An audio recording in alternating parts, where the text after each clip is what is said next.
고대 그리스의 우화 작가인 이 이솝이 노예로 있을 때 일입니다. 어느 날 주인이 그에게 심부름을 시켰습니다. 주인은 이솝에게 목욕탕에 가서 사람이 얼마나 모여 있는가 그걸 알아보고 오라고 이솝에게 심부름을 시켰습니다. 주인은 이 목욕탕이 좀 한가한 틈을 타서 이제 자신이 목욕을 하러 갈 셈으로 이 종인 이솝에게 심부름을 시켰습니다.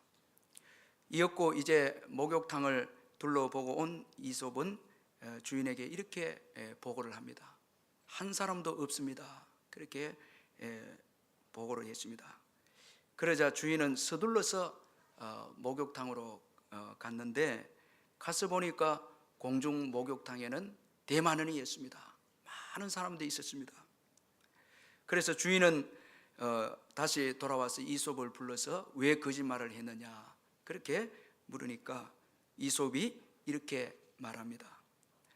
목욕탕에 가는 길에 위험한 돌이 있었는데 그것을 치우는 사람은 한 사람도 없었습니다. 그렇게 대답을 했습니다. 참 여러분 아주 참 지혜 있는 대답이고 우리로 하여금 많이 생각하게 하는 그런 대답입니다. 자, 여러분 남을 생각하지 않는 사람, 이건 여러분 사람으로서의 이 자격이 부족하다는 것입니다. 자, 이 사람이라는 것, 이건 여러분 나만을 위한 이 사는 존재, 그것이 아니다는 것입니다. 남을 생각하는 사람이 진정한 사람이다라는 것을 이 지혜로운 종 이 이솝을 통해서 우리에게 교훈해 주고 있습니다. 오늘 본문은 예수님께서 탐심을 조심할 것에 대해서 말씀하고 있습니다. 그러면서 예수님은 어리석은 한 부자에 대해서 비유로 말씀을 합니다. 한 부자가 있었는데 그는 풍성한 소출을 거두게 되어졌습니다. 그런데 그는 이 풍성한 소출을 두고 오직 자기만을 위해서 고민을 합니다. 17절에 보면 심중에 생각하여 이르되 내가 곡식 쌓아둘 곳이 없으니 어찌할까. 마침내 그는 자기만을 위해 지금 곡간을 헐고 그리고 더 크게 짓고 모든 곡식과 물건을 쌓아두기로 그렇게 결정을 합니다. 그리고 자기 영혼에게 말하기를 영혼아 여러 해 물건을 많이 쌓아두었으니 평안히 쉬고 먹고 마시고 즐거워하자. 그렇게 자기 자신에게 말을 합니다. 여러분 이 부자를 통해서 우리가 중요한 교훈을 얻게 되는데 그것은 바로 이 소출이 많을 때에 조심해야 된다라는 것입니다. 자, 이 경제적인 부 또 소출이 많을 때에 조심해야 되는데 먼저는 왜 조심해야 되는가 하면 먼저는 탐심입니다. 자, 오늘 본문에 예수님의 비유에 등장하는 인물은 오늘 성경에 보면 부자다 그렇게 말씀하고 있습니다. 그는 이미 부자입니다. 자, 그런데 또 풍성한 소출을 얻었을 때에 또 자신을 위해서 이제 소유하고자 합니다. 자, 이게 여러분 탐심입니다. 이미 그는 부자입니다. 우리 예수님께서 비유를 하실 때 한 부자, 이미 부자입니다. 그런데 풍성한 소출을 얻고 그는 또 소유하기를 원하고 있습니다. 이게 여러분 탐심입니다. 오늘 본문 15절에 보면 삶과 모든 탐심을 물리치라 그렇게 말씀한 이 탐심이라는 이 내용 우리가 좀 원어적인 의미를 살펴보면 아주 의미가 있는데 자신에게 필요한 것보다 더 많은 것을 소유하려고 하는 것, 이게 탐심이라는 게 자신에게 필요한 것보다 더 가지려고 하는 것입니다. 그리고 좀 더 나아가서 적법하게 주어진 것보다 더 많은 것을 소유하려고 하는 것도 이 탐심이라는 거예요. 자, 하나님께서 다 법에 따라서 우리에게 필요한 것 다 주었는데 이 법을 넘어서 하나님이 정하신 이 법을 넘어서 더 가지고자 할 때 이건 탐심이라는 것입니다. 자, 이건 만족할 줄 모르는 욕심입니다. 만족할 줄 모르는 욕심. 자, 여러분 제가 오늘 한번 저와 여러분에게 질문을 하는데 여러분 만족하고 있습니까? 예. 만족하는, 여기에는 만족이 있을 때 감사가 있고 기쁨이 있고 즐거움이 있습니다. 자, 여러분 만족할 때 얼마나 인생이 행복합니까? 이 정도면 족하다는 게 아주 감사한 거죠. 자, 여러분 만족을 모르면 이건 탐심에 사로잡혀 있습니다. 자, 오늘 본문의 부자는 소유를 쌓아두고도 또 쌓아두려고 합니다. 이 오늘 본문에 보면 계속 자기만을 위해서 곡간을 크게 합니다. 자, 여러분 이미 부자인데도 더 쌓아두려고 합니다. 이게 여러분 문제입니다. 그리고 또 탐심에 사로잡힌 또 한 가지의 중요한 여러분 또 증거, 이 표시는 나만 보이는 거예요. 자, 나만 보이는 거. 자, 오늘 이 성경에 보면 어리석은 부자는 내 곡식, 또 내 곡간, 내 모든 곡식. 자, 이건 자기밖에 없습니다. 자기만 보입니다. 다른 사람은 보이지 않습니다. 저는 오늘 이 주일에 다른 사람이 좀 보였으면 좋겠습니다. 자, 여러분 저와 여러분이 교회에 아픈 분들은 지금 어떤가, 또 교회에 어려운 분들은 어떤가. 자, 이거 여러분 보이는 거, 이게 축복이거든요. 다른 사람이 보이는 거. 자, 저 사람은 뭐 잘 지내고 있는가. 나만 보이고 내 곡간, 내 곡식, 내 모든 곡식, 이건 내만 보이고 다른 사람 보이지 않는다면 이건 병든 사람입니다. 이 병든 신앙입니다. 이건 여러분 아주 위기입니다. 탐심의 결과입니다. 그러므로 소출이 많을 때 이 탐심이 온다는 거예요. 여러분 없을 때는 욕심도 없습니다. 가지면 가질수록 이 탐심의 유혹이 있다. 이거 우리가 기억할 필요가 있고, 그리고 소출이 많을 때의 또 위험성은 뭔가 하면 의지의 위험성입니다. 자, 여러분 오늘 19절을 우리 같이 한번 읽어보겠습니다. 19절 같이 한번 읽어보겠습니다. 시작. 또 내가 내 영혼에게 이르되 영혼아 여러 해 쓸 물건을 많이 쌓아두었으니 평안히 쉬고 먹고 마시고 즐거워하자 하리라. 자, 여러분 여기 중요한 말씀이 많이 쌓아두었다. 자, 여러분 많은 소출, 많은 재물, 이게 여러분 의지가 됩니다. 의지합니다. 자, 여러분 이게 우리 죄성을 가진 우리의 연약한 모습인데 가지면 의지하게 됩니다. 자, 많이 준비했기 때문에 이제 미래에 대해서 설계하기를 여러 해 이제 평안히 먹고 마시고 또 즐거워하자. 그렇게 이제 미래에 대해서 설계를 합니다. 자, 하나님 의지하기보다 많은 재물, 이걸 의지합니다. 자, 여러분 이게 참 무서운 것이다라는 것을 우리가 잊지 말아야 합니다. 그리고 또한 많은 소출, 이건 분명히 축복은 틀림없지만 또 위험성은 이 청지기임을 잊어버리게 한다는 것입니다. 오늘 본문의 이 부자는 많은 소출로 인해서 자신이 청지기임을 잊어버렸습니다. 자, 여기 내 곡식, 내 곡간, 내 모든 곡식, 자, 내 것이라는 거예요. 자, 여러분 우리가 오랫동안 누리면 청지기 의식을 잊어버립니다. 자, 생명도 오래 가면 내 생명인 것 같고, 재물도 여러분 있다가 없다가 하면 이건 내 거 아니구나 깨닫는데, 지속되면 계속 부가 지속이 되면 내 곡식, 내 곡간, 내 것인 양 인정합니다. 자, 여러분 그러나 우리가 잊지 말아야 할 것은 우리가 가진 모든 것은 하나님께서 맡겨주신 것입니다. 그저 우리는 청직입니다. 그래서 20절에 보면 하나님은 부자에게 오늘 밤에 내 영혼을 도로 찾으리니 그러면 내 준비한 것이 누구의 것이 되겠느냐, 그렇게 말씀하고 있습니다. 자, 여러분 생명도 주님의 것입니다. 자, 주었다가 찾는 거예요. 그리고 여러분 소유도 주님이 주신 것입니다.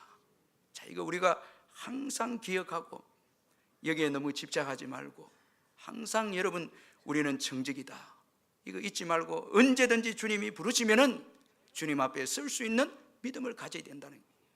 참 이것 너무너무 중요합니다. 그리고 여러분 주님이 주인이기에 재물 같은 걸 의지해서 미래를 설계해서는 안 됩니다. 자꾸 여러분 미래에 대해서 재물로 설계하고 내가 주인이 돼서 내가 계획하고 설계하고, 이건 너무너무 피곤한 일입니다.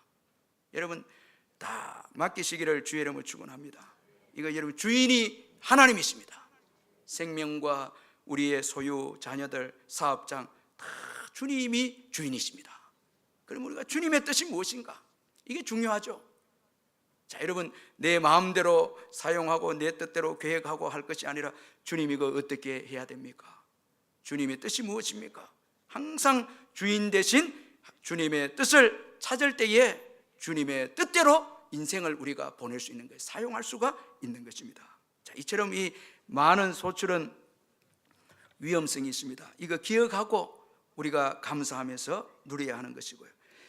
이제 오늘 이 본문의 부자에 대해서 하나님의 평가이 어떤가, 이 하나님의 평가에 대해서 좀 알아보고자 합니다. 오늘 본문의 부자에 대해서 하나님은 어리석은 자다, 이 어리석은 자 이렇게 평가하고 있습니다. 참 세상적으로 보면 이 부자는 아주 여러분 지혜롭습니다. 그는 소유도 확장하고, 여러분 이 소유를 확장하잖아요. 그리고 또 미래에도 생각했습니다. 아주 얼마나 지혜롭습니까? 그러나 하나님의 평가는 어리석은 인생이다. 자, 이렇게 평가합니다. 자, 여러분 오늘 우리 인생에 대한 평가, 이거 여러분 다른 사람들의 말에 이거 너무 신경 써서도 안 되고요. 뭐 저 사람 믿음이 좋니, 저 사람 지혜롭니, 이것도 여러분 정확한 평가가 아닙니다. 더 중요한 것은 내 자신의 평가. 아주 어떤 분들은 요 정도 이제 내 인생을 섬기고 또 계획을 해서 이제 돈을 모아서 이제 미래는 평안히 먹고 마시고 하면서 즐기자. 자, 여러분 내 계획 이것도 여러분 이거 의지하면 안 됩니다. 이 평가도 이거 여러분 잘못된 거예요. 오직 주님의 평가. 여러분 최고 억울한 인생은 다른 사람에게 속힌 자가 아니고 내 인생에게 속힌 자. 이렇게 살고 저렇게 살고 하다 내 인생을 마감해야 되겠다. 잘못 살면 어떻게 됩니까? 남은 여러분 원망이라도 하고 우리가 불평이라도 하지만 내 자신에게 속으면, 내 자신에게 여러분 속임을 당하면 이건 원망도 불평도 못합니다. 자, 내가 언제까지 일하고 또 어떻게 돈을 모으고 그렇게 해서 내 인생을 살겠다. 자, 여러분 내가 계획하고 내 인생이 주도해 나가지만은 그러나 그것이 올바른 이 평가가 될 수는 없다는, 올바른 계획과 평가는 될 수 없다는. 자, 여러분 이 부자에게 하나님은 오늘 밤에 내 영혼을 도로 찾겠다. 자, 여러분 그렇게 말씀하고 있습니다. 그러면서 내 준비한 것이 누구의 것이 되겠느냐. 참 아주 두려우면서도 오늘 우리들에게 아주 참 귀한 교훈을 주는 말씀입니다. 자, 이 말씀 속에는 먼저는 물질은 한계가 있다는 거예요. 자, 여러분 믿으시길 바랍니다. 이 물질은 한계가 있습니다. 아무리 많은 물질이라도 우리의 행복한 미래를 보장할 수 없다는 거예요. 물질이 우리의 생명을 지탱하게 해줄 수 없다는 거예요. 물질이 우리의 행복을 보장할 수는 없다는 거예요. 참 필요하지만은 우리 예수님께서는 탐심을 물리쳐라. 사람의 생명이 소유의 넉넉함에 있지 않다. 그렇게 말씀했습니다. 자, 여러분 많은 것을 소유하고 우리가 참 좋은 집에 살고 있고 과거에보다 많은 것을 누리고 있지만은 기쁨이 없어요. 감사도 없고요. 감격도 별로 없습니다. 자, 여러분 많이 소유했는데 불안합니다. 여전히 염려합니다. 자, 이거 어떻게 지킬까 두려워합니다. 이거 있어야 하는데 또 염려합니다. 자, 여러분 많이 물질에 마음이 빼앗겼기에 오늘 우리에게 행복이 없고 기쁨이 없습니다. 이 지금까지 불멸의 그 여배우로 이름이 오르내리는 이 마릴린 먼로 여러분 뭐 너무 잘 아시잖아요. 살아있을 때 그녀가 이런 말을 했습니다. 나는 한 여성이 가질 수 있는 것을 다 가졌다. 젊고 아름다우며 돈도 많고 사랑도 많이 받는다. 누구보다도 건강하며 부족한 것이 없고 앞으로도 그럴 것이다. 그런데 나는 너무 공허하고 외롭다. 자, 여러분 인기도 있고 잘생기고 아주 돈도 많은데 그녀의 그 마음의 표현은 너무 공허하고 외롭다는 거예요. 뚜렷한 이유를 찾을 수 없지만은 나는 불행하다고 느끼고 있다. 그렇게 고백했습니다. 결국 1962년 어느 날 밤에 나의 인생은 파장하여 문을 닫는 해수욕장과 같다라는 말을 남기고 자살을 하고 말았습니다. 자, 여러분 우리가 바라는 땅의 것 다 가져도 이거 불행한 거예요. 따라서 이 물질은 우리에게 의지의 대상이 될 수가 없다는 것입니다. 그래서 또 저와 여러분은 욕심이 생기고 탐심이 생길 때마다 그 버리는 것입니다. 물질을 의지하려는 유혹도 버리는 것입니다. 자, 물질로 또 인생의 미래를 설계해서도 안 됩니다. 자, 여러분 오늘 재테크도 하고 여러 가지 하지만은 그러나 잊지 말아야 될 것은 이게 전부는 아니다라는 거예요. 자, 여러분 물질이 많으니까 미래가 낙관적이고, 자, 이게 오늘 중요한 말씀이 여러 해 그리고 많이 여러분 쌓아둔 것, 많이 쌓아두었기에 미래가 밝다, 지금 이렇게 이 부자가 전망합니다. 그러나 하나님께서 그 영혼을 도로 찾겠다. 자, 여러분 교회는 물질이 많으면 낙관적이고 물질이 적으면 아주 부정적이다, 그렇게 생각하면 안 됩니다. 물질로 교회는 미래를 여러분 이 계획 세워서는 안 됩니다. 자, 경기가 지금 어려우니까 이렇게 해야 되고 경기가 좋으니까 저렇게, 그건 아닙니다. 주님이 말씀하시는 대로 세워야 되는 거예요. 자, 주님께 모든 경제와 축복이 있습니다. 자, 주님이 회복하면 회복됩니다. 모든 것이 주께 있습니다. 자, 여러분 오늘 주님을 내려두고 지금 있는 것으로 통해서 우리 인생을 계획한다면 그 정도밖에 인생이 될 수가 없습니다. 과감하게 다 내려놓고 이제 주님으로 계획을 하는 거예요. 주님을 의지하시기를 주의 이름으로 축원합니다. 그리고 또 이 부자에게 하신 말씀을 통해서 주는 교훈은 생명과 물질의 주관자는 하나님이시다는 거예요. 자, 이거 여러분 아주 평범한 진리지만 또 우리가 기억합니다. 하나님은 오늘 본문의 부자에게 오늘 밤에 내 영혼을 도로 찾으리니, 그렇게 말씀하고 있습니다.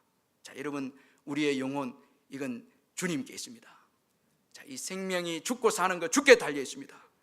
자, 이거 우리가 꼭 기억하시고요. 그리고 내 준비한 것이 누구의 것이 되겠느냐. 자, 생명도 주님의 것이고 소유도 주님의 것입니다. 자, 여러분 죽으면 다 내려놔야 됩니다. 여러분 가져갈 수 아무도 없습니다. 자, 여러분 끝까지 붙잡아도 그건 가져갈 수 없습니다. 이건 오직 주님의 것입니다. 다 죽고 사는 것이 주님께 달려 있습니다. 주님이 우리를 부르시면 우리는 가야 합니다. 소유도 내려놓고 가야 됩니다. 그러므로 여러분, 저와 여러분이 주인인 양 살아서는 안 된다는 거예요.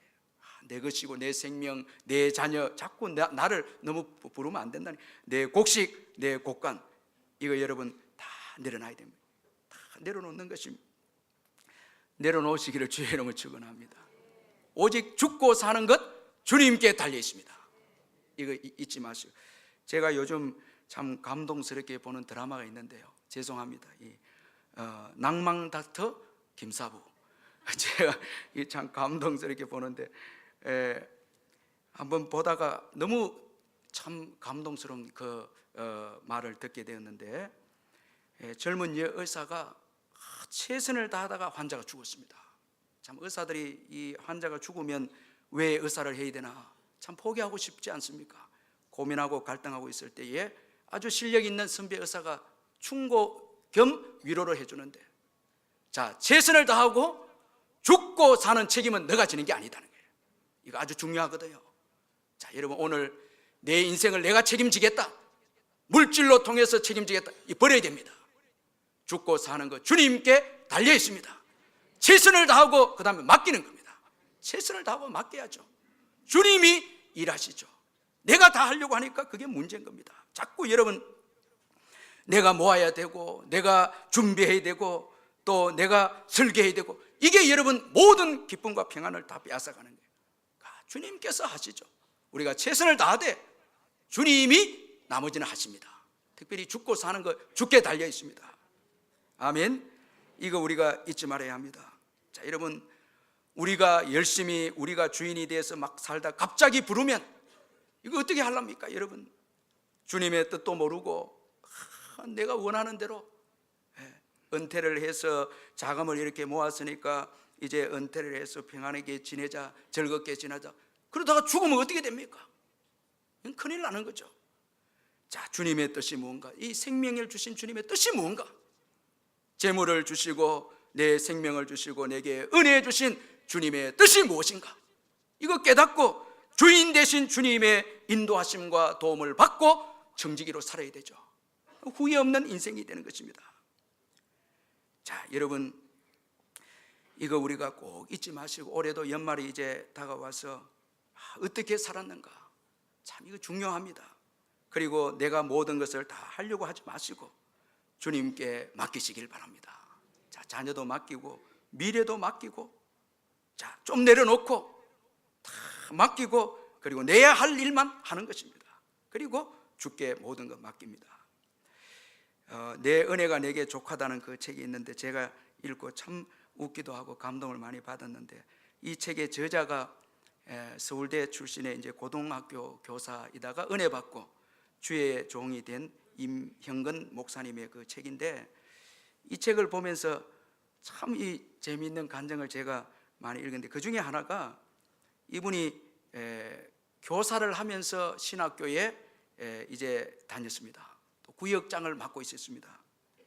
당시에 이제 구역 식구들이 다 집이 없었습니다. 너무너무 가난했기 때문에 집이 없었는데, 모든 것이 주님이 주인이 아닌가 그렇게 믿고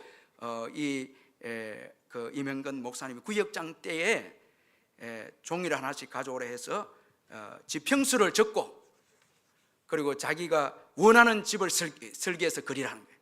그래서 우리가 하나님께 기도하자, 한 해를 시작하기 전에 기도하자, 그렇게 이제 그 말을 했는데, 다 평수를 29평을 다 적은 거예요, 구역 식구들이. 근데 나중에 공개 보니까 자기는 17평이 믿음이 부족한 거예요. 그래서 그 중에 이 구역 식구 중에 한 명, 자기가 전도한 분이, 구역장님, 우리는 29평을 적은데 왜 구역장님은 17평을 적었습니까? 믿음이 너무 없습니다. 그렇게 하면서 29로 바꿔라고, 그리고 억지로 바꾼 거예요. 강요하다 바꾸고, 그렇게 해서 이제 29평 그래 정하고, 또 이런 집이 되었으면 좋겠다 하고 이제 걸어놓고 1년 동안 기도하는 거예요. 교사이기 때문에 국가에서 이제 주택이 없는 분들에게 아파트를 분양하는 그런 혜택이 이제 주어졌는데, 연말에 분양 신청 공문이 내려왔는데, 그때 신청을 할 때 아내와 대화를 하면서, 여보 이거 29평 되겠냐고, 좀 줄일까 뭐 하면서, 여보 그렇게 하면 안 된다고, 아내가 기도한 대로 해야 된다고, 그렇게 해서 29평을 신청했는데 당첨이 됐어요. 이거 굉장히 힘든 일인데 당첨이 됐는데, 나중에 알고 보니까 그 평수는 미달이었습니다.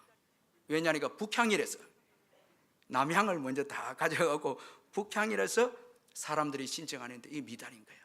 그래서 이제 집을 얻게 된, 문제는 계약금이 없는 거예요. 이 590만 원이라는 계약금이 없었습니다. 기도하고 하는데, 어머님이 그때 대구에서 올라와 있었는데, 어머님도 이야기도, 어머니도 돈이 없습니다. 근데 어머님이 어느 날 아들을 데리고 외삼촌 집에 가자, 내가 그가 좀 놀아야 되겠다 고 외삼촌 집에 갔는데, 어머니가 외삼촌한테 이야기를 한 거예요. 자기 아들이 집은 분양을 했는데, 신청했는데 됐는데 돈이 없다고. 그러니까 외삼촌이, 어머니가 말하기 외삼촌한테, 내가 알기로는 한 600만 원 정도 있으면 되겠더라. 그렇게 이야기하니까 외삼촌이 전화를 해갖고 내일 보자는 거예요. 나가보니까 봉투를 하나 주는데, 거기에 도장하고 거기에 이제 뭡니까, 이 도장하고 통장이 들어있는 거예요. 딱 보니까 590만 원인 거예요. 그 삼촌이 딱 말할 때에 조금 보태서 내라, 600만 원인 줄 알고 좀 보태서 내가 내라는데, 보니까 딱 정확한 금액이에요. 자, 이분이 그걸 집을 얻어서 그걸 적은 게 아니고, 그때부터 믿음이 생긴 거예요. 주님의 일을 앞으로 이제 두고, 신학생인 이제 주님의 일을 두고 하나님께서 믿음으로 역사하는 것을 보면서, 이제 모든 것을 맡겨도 주인 되신 주님께서 인도하시겠구나, 이걸 이제 확신하게 된 거예요. 자, 여러분, 한번 우리 돌아보십시다. 우리 입고 마시고 먹는 거 주님이 주시지 않았습니까? 다 주님이 주셨죠. 자, 우리의 집도 주셨고 직장도 주셨고, 아멘. 다 주님이 주셨죠. 여러분, 왜 지금 와서 여러분 마치 내가 해결해야 될 것처럼 주인이 되어서 염려하고 걱정하고 그렇게 합니까? 다 주님이 주셨죠. 주님이 아주 정확하게 해결해 주셨죠. 자, 이거 우리가 잊지 말아야 합니다. 모든 것의 주인은 주님이십니다. 주님인 걸 기억하고, 과감하게 맡기는 거예요. 다 내려놓는 거예요. 내가 하려고 하면 안 됩니다. 이건 월권입니다. 다 맡기는 것입니다. 그리고 또 이 하나님께서 부자를 평가하면서 하신 말씀에서 주는 교훈은 탐심을 가지면 모든 것을 잃게 된다는 거예요.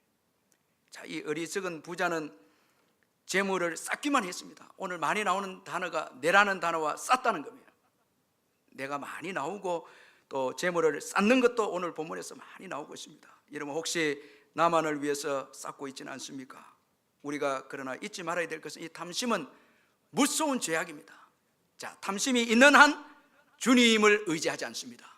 자, 탐심 그거 의지합니다. 믿음이 없으면 하나님을 의지하는 불신앙입니다. 더 나아가서 이 탐심이 무서운 것은 바로 우상 숭배입니다. 그 마음에는 하나님이 없습니다. 그 욕심내는 것만 섬깁니다. 자, 탐심이 들어오면은 그 대상만 섬깁니다. 하나님도 없고 이웃도 없습니다. 그러니까 여러분 이 탐심은 불신앙이고 우상 숭배입니다. 이건 너무너무 무서운 죄악입니다. 그래서 하나님의 진노가 임하게 되고 탐심이 오면 모든 것을 다 잃게 됩니다. 골로새서 3장 5절 6절에 보면 그러므로 땅에 있는 지체를 죽이라 곧 음란과 부정과 사욕과 악한 정욕과 탐심이니 탐심은 곧 우상 숭배니라. 이것들로 말미암아 하나님의 진노가 임하느니라. 자, 여러분 탐심이 오면은 하나님 보이지 않습니다. 자, 여러분 이 탐심이 오면 주님을 의지하지 않습니다. 그러기에 하나님께서는 이 탐심을 가진 자를 심판하시는 것입니다. 오늘 본문에 보면 어리석은 부자에게 하나님은 오늘 밤 내 영혼을 도로 찾으리니 그렇게 말씀하고 있습니다. 자, 이 오늘 밤 이거 여러분 좀 주목해야 되거든요. 부자가 재물을 의지하고 여러 해 즐기자 계획했지만 오늘 밤 이제 생명을 도로 찾겠다는 거예요. 자, 여러분 이건 아주 갑작스런 이 죽음입니다. 즉각적인 심판이고 인생의 어리석음을 입증하는 심판입니다. 자, 여러분 아무리 모든 것 가져도 생명 떠나면 다 내려놔야 됩니다. 이게 얼마나 억울합니까? 여러분 다 내려놔야 된다는 거예요. 나만을 위해서 인생을 살고자 한다면 거기에는 복이 없는 것입니다. 더군다나 우리 성도는 이 땅에서 나만을 위해서 살고자 하는 존재가 아닙니다. 하나님께서 축복을 주신 것은 복음을 위해서 이웃을 위해서 살라고 주신 것입니다. 여러분 이 천리마 어떤 분이 이 천리마에 대해서 이야기하기를 천리마는 외양간에 매여서 일생을 지내기를 원하지 않는다는 거예요. 이 천리마는 뛰어야 되죠. 우리 그리스도인들도 왕같은 제사장이기에 여러분 나만을 위해서 이 땅을 설계하고 먹고 마시고 즐거워하는 인생이 아니다는 거예요. 마지막까지 우리는 왕같은 제사장의 직분, 선지자의 직분을 감당해야 되는 자들이 우리들입니다. 우리는 땅의 것에 매여 있으면 안 됩니다. 자, 여기에는 복음이 최고의 가치가 있고 복음의 이 구원이 있고 이건 가치 있기 때문에 여러분 이 땅의 것을 통해서 다 정리하고 은퇴해서 재물을 모아놨으니까 누리고 먹고 마시자 이건 안 된다는 것입니다. 자, 여러분 주님이 부르시는 그날까지 왕같은 제사장의 사명을 감당해야 합니다. 여러분 믿으시길 바랍니다. 선지자의 직무를 감당해야 합니다. 그리고 탐심은 우리가 준비한 모든 것을 누리지 못하게 합니다. 자, 여러분 여기 오늘 너무너무 무섭고 두려운 것은 내 준비한 것이 누구의 것이 되겠느냐. 자, 너의 것은 안 된다는 거예요. 자, 다른 사람의 소유가 된다는 거예요. 실제로 교회를 보면 아주 노력해서 모았는데 누리는 것은 다른 사람이 누립니다. 자, 이거 여러분 얼마나 무섭고 참 두려운 일입니까? 내가 준비한다고 내가 누리는 것 아닙니다. 아무리 준비해도 누리는 사람은 다른 사람이 될 수가 있습니다.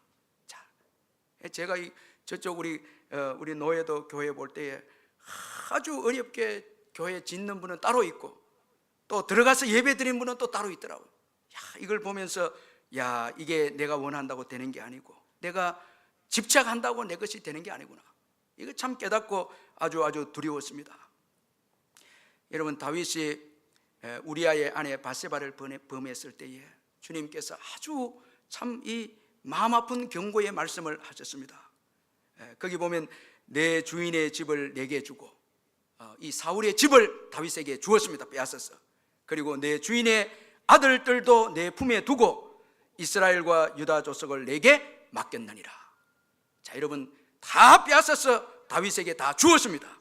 그런데 다윗이 탐심을 통해서 바세바를 범했습니다. 우리아를 죽이고 바세바를 범했어요. 하나님께서 이거 너무너무 마음이 아프셨습니다. 다 주셨다는 거예요. 여러분, 오늘 우리에게 주어진 것 주님이 주신 것입니다. 여러분, 감사하십시다. 감사한 거예요.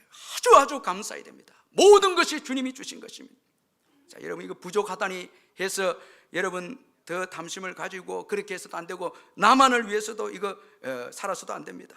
자, 여러분, 주님께서 주신 모든 것, 아내, 남편, 직장, 사업장, 이게 다 주신 거, 이거 우리에게 행복을 위해서 주신 것이고 더 나아가서 사명을 위해서 주신 것입니다. 이건 나만을 위한 게 아닙니다. 절대 나만을 위한 것이 아닙니다. 우리는 하나님을 위해서 살아야 하고 주님을 위해서, 이웃을 위해서 봉사해야 합니다. 자, 일할 수 없을 때가 옵니다. 일할 수 없을 때가 옵니다. 저는 아주 교단에서 목회를 잘 하시다가 목소리가 이게 들리지 않아서 아주 유명한 그 목사님인데 목회를 그만둔 거 보면서 이거는 은혜가 되든 안 되든 중요한 게 아닙니다. 목소리 나온 자체가 이게 감사. 여러분, 목소리 나온 거 감사해야 됩니다. 감사해야 되고 걸어다니는 거 감사해야 되고 지금 주어진 거 정말 감사해야 돼요. 그리고 이거 복음을 위해서 써야 됩니다. 복음을 위해서 써야 됩니다. 건강도 복음을 위해서 좀 일하시고요. 연말만 되면 그만두겠다 하는 분들 여러분, 안 됩니다. 여러분, 건강 두고 어디에 쓰시려고요? 여러분, 부부 싸움 하는데 쓰려고요? 싸우는 데는 막 열정적으로 싸웁니다. 손을 걷어붙이고 봉사는 힘이 없습니다. 그러면 안 되죠. 여러분, 다 안 되죠. 돈은 어디에 쓰려고 합니까? 자, 여러분, 아주 중요한 시간입니다. 여러분, 이거 함부로 써도 안 되고요. 정말 가치 있는 복음을 위해서 헌신해. 여러분, 직분 감당하시기를 주의 이름으로 축원합니다. 이 감당해야 되거든요. 끝까지 감당해야 돼요. 자, 이거 어디 우리 싸우고 우리가 놀고 이런데 우리의 몸과 마음, 시간 이거 사용해서는 안 됩니다. 일할 수 없는 때가 옵니다. 자, 여러분, 다 이거 잊지 말아야 됩니다. 찬송가 330장 그 1절에 보면 어두운 밤 시되리니 내 직분 지켜서 찬 이슬 맺힐 때에 일찍 일어나 해 돋는 아침부터 힘써서 일하라. 일할 수 없는 밤이 속히 오리라. 참, 우리 연로하신 어르신들 보면 눈이 보이지 못해서 성경을 못 읽어서 막 안타까운데 우리 젊은 분들은 성경 많이 읽어야 되고요. 자, 계속 지속되는 게 아닙니다. 여러분, 누워 있어야 될 때도 있고, 참, 여러분, 신방을 가보면 그렇습니다.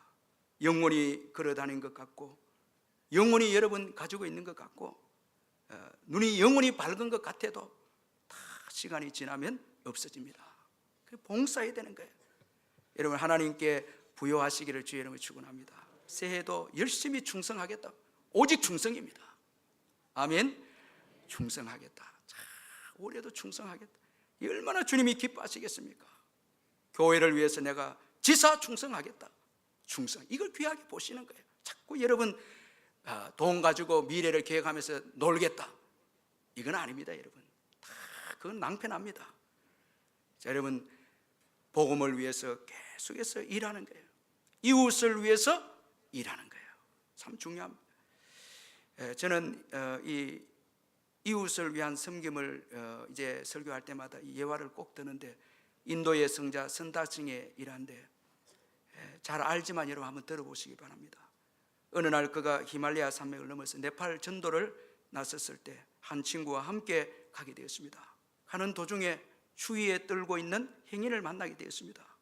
아주 혹독한 추위 때문에 친구와 함께 이 행인을 우리가 데리고 가자, 그렇게 말하니까 친구는 결사반대하면서 우리도 힘드는데 어떻게 이 행인을 우리가 업고 가겠냐고, 그냥 가자고 아주 심하게 다투면서 마침내 그 친구 먼저 가버렸습니다. 그런데 선다싱은 그 어려운 형편 가운데서 그를 업었습니다. 그리고 추운 산맥을 올라가는데 한참 가다 보니까 친구가 쓰러져서 죽어 있습니다. 그 추위에 가다가 이제 추위에 쓰러져 죽어 있었습니다. 그런데 선다싱은 땀이 펄펄 납니다. 얻고 있기 때문에, 한참을 얻고 갔기 때문에 체온이 유지가 되어져서 무사히 그 히말라야를 이 다 산맥을 넘고 그리고 네팔에 전도를 하게 되었습니다. 이 남극은 지구에서 가장 우리가 잘 아는 대로 추운 지방입니다. 이 평소에도 영하 5, 60도가 되는데 특별히 해가 들지 않는 겨울에는 더 극심한 추위가 이제 몰아치는데 그때는 90도까지 올라요. 영하 90도까지. 아주 추운 날씨인데 북서쪽에서 매서운 계절풍까지 불어오면은 그 누구도 버틸 수 없다는 거예요. 그런데 우리가 잘 아는 대로 이 펭귄, 이게 유일하게 그 추위에서도 버팁니다. 이 남극의 펭귄은 겨울철이 되면 남극에서도 가장 추운 극점으로 오히려 모입니다. 전체가 와서 모입니다. 그리고 추운 거기에서 이제 서로 몸을 포갭니다. 몸을 포개면서 원을 만듭니다. 자, 그러면 서로의 체온이 전달되어져서 영하 70도의 아주 추위를 다 이겨내게 되어집니다. 그리고 이제 해가 뜨고 따뜻한 날이 되어지면 다시 이제 자기 서식지로 돌아오게 되어진다고 합니다. 자, 여러분, 혼자 사는 동물도 없고요, 혼자 사는 인생도 없습니다. 다 이건 사랑하면서 살아야 되고 도와주면서 내가 사는 거예요. 아멘. 다 서로 도와주면서 사는. 오늘 내가 봉사할 때 십자가 질 때 그게 축복이 있습니다. 내 신앙을 지킵니다. 십자가 안 지고 편안하고 여러분 고민도 고통도 없는 분들은 타락합니다. 믿음도 기도도 식어지고 다 이 마지막 때 주님 오실 때 신앙도 무너집니다. 그러나 십자가를 지고 고생하면서 이거 내가 져야 되나 고통하는 분들은 기도도 있고 거기에 눈물도 있습니다. 그러면서 믿음이 지켜집니다. 편안한 것만 좋은 게 아닙니다. 자, 여러분, 어리석은 인생 어떤 인생입니까? 내만을 위한 인생. 자, 여러분, 오늘 주님은 하나님께 대해서 부요한 자가 되어라. 자, 그렇게 말씀하고 있습니다. 자, 여러분, 이 연말을 맞이해서 이웃을 좀 돌아보고 또 교회를 돌아보고 복음을 위해서 일어나시기를 주의 이름으로 축원합니다. 돕고 섬기고 사랑하고 여기에 여러분 극심한 추위를 이겨내고 고난도 이겨내고 내일에 또 축복을 맞이할 수 있습니다. 기도하겠습니다. 우리 말씀 생각하면서 한번 기도하겠습니다.